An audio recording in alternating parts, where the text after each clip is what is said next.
يا جماعه الفرح ان لينا رب حليم حليم. ربنا يا جماعه العضو اللي انت عصيتي بيه ربنا وانت بتعصيه كان الغذاء اللي بيغذيه عشان تقدري تعصي بيه ربنا اللي بيبعته للعضو ده.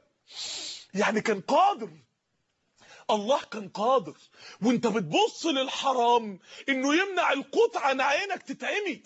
الله كان قادر وانت بتتكلمي في الحرام انه يمنع القوت عن لسانك ما عدتيش تنطقي.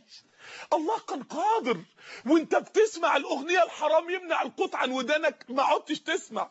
الله كان قادر وانت ماشي للمشوار الحرام او ماشي مع واحده يمنع القوت عن رجليك تتشل. الله كان قادر وانت بتشرب سيجاره وبتشد نفس يمنع القوت عن رئتك تتخنق، ولكن ما عملش كده. يا جماعه يا اخوانا العاصي ربنا ما بيحرقوش ما بينسفوش ما بينزلش عليه شهاب من السماء يحرقه ويشقه نصين.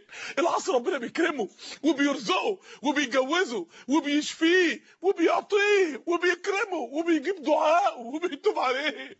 العاصي ربنا بيقول له قل يا عبادي الذين اسرفوا. يا عبادي لسه بتنسبهم لنفسك يا رب بعد اللي عملوه؟ لسه يا رب تفرح انك ليك رب ستير ستر عليك ستر عليكي.